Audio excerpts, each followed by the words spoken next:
Bienvenidos a Cuaderno del Caos. Aquí diseccionamos el desorden, el caos inherente a la vida en sociedad, para así entender mejor nuestra realidad social, política y humana.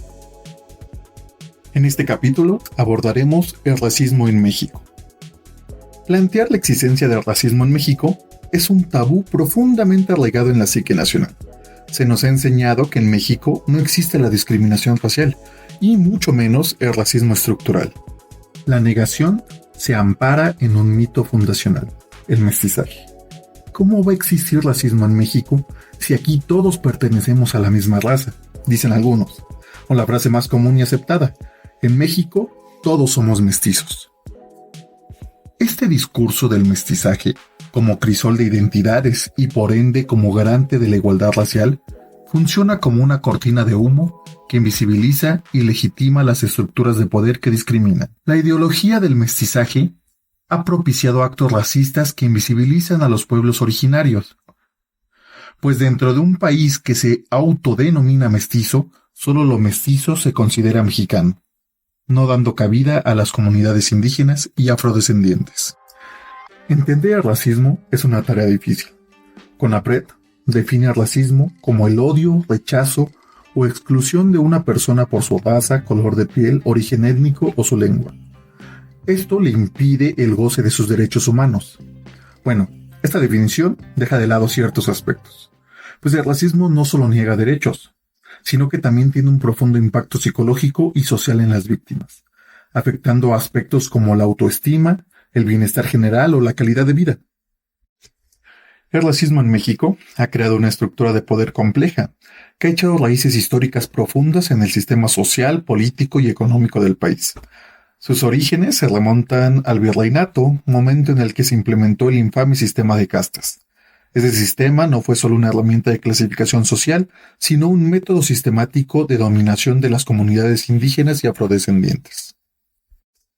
A través de la jerarquización de la población basada en el origen racial, la corona española y la élite criolla aseguraron su supremacía, asignando privilegios y restringiendo el acceso a la riqueza, la educación y las posiciones de poder a aquellos con menor ascendencia europea.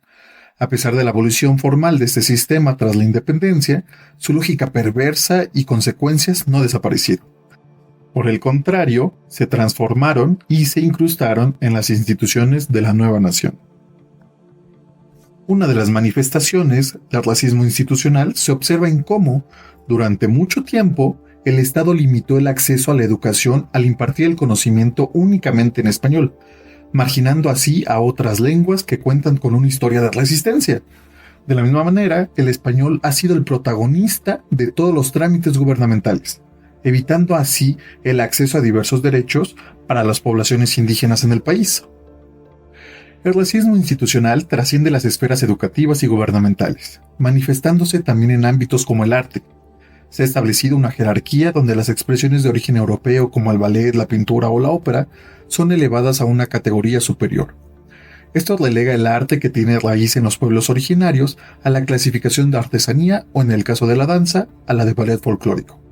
Esta jerarquización posiciona el arte asociado a la cultura blanca por encima del arte folclórico y las artesanías vinculadas a las comunidades morenas. Samuel Ramos escribía en su texto El perfil del hombre y la cultura en México lo siguiente: hoy todavía el arte popular indígena es la reproducción invariable de un mismo modelo, que se transmite de generación en generación. El indio actual no es un artista, es un artesano que fabrica sus obras mediante una habilidad aprendida por tradición.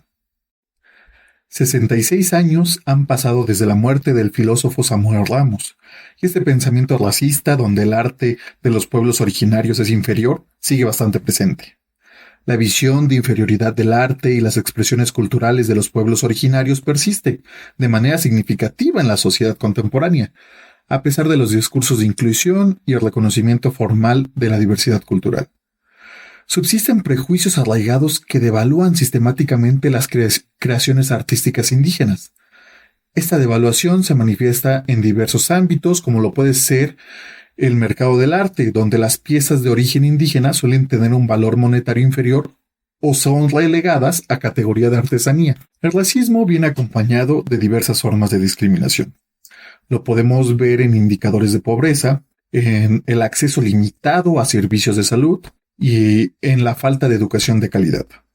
El racismo en México es, por lo tanto, un problema persistente que modela la vida cotidiana y perpetúa la estratificación social basada en la pigmentación y el origen étnico, afectando la dignidad y las oportunidades de millones de mexicanos. En México, existe una profunda y preocupante asociación entre los tonos de piel oscuro y la criminalidad, o la percepción de bajos niveles educativos. Esta conexión no es casual, sino el reflejo de un racismo estructural e internalizado que impregna diversas esferas sociales. Parece que el mexicano prefiere ignorar el racismo que está presente y que se manifiesta diariamente. En redes sociales no es complicado hallar comentarios como ¿por qué siempre tienen que ser los de ese color? O siempre los cafecitos, para referirse a actos vulgares o inadecuados en sociedad, asumiendo que ciertas conductas son inherentes a las personas morenas. Estas no son meras expresiones aisladas, sino manifestaciones de una ideología racial que se nutre de prejuicios históricos y perpetúan una estigmatización sistemática. Estos comentarios, al ser repetidos y normalizados en el espacio digital, contribuyen activamente a la consolidación de estereotipos dañinos. La discriminación por color de piel, conocida como pigmentocracia, opera como un filtro social que asigna valor y sospecha en función de la melanina, creando un círculo vicioso de exclusión y marginación. Desmantelar esta narrativa requiere un reconocimiento explícito del problema y acciones concretas para combatir el racismo en todas sus formas. Ignorar el racismo lo fortalece. Debemos tener la valentía para enfrentarlo, dejar de ignorarlo y empezar a denunciarlo. En México, el racismo es tan cotidiano que es difícil identificarlo. Hemos sido educados para no verlo. Es por eso que reconocer su existencia es el primer paso en una larga lucha contra este problema, que no estamos cerca de solucionar. Si no queremos alejarnos más de esa solución, no podemos callar estos temas. Abrir el debate y hablar abiertamente del racismo es necesario y cada día más urgente. Gracias por acompañarme en este primer episodio de Cuaderno del Caos. Los invitamos a leer los ensayos completos en nuestro sitio web cuadernodelcaos.com. Ahí encontrarán las fuentes, los datos y la bibliografía que sustentan estos análisis. Yo soy Lalo M, recordándoles que para combatir el caos, primero hay que atreverse a entenderlo.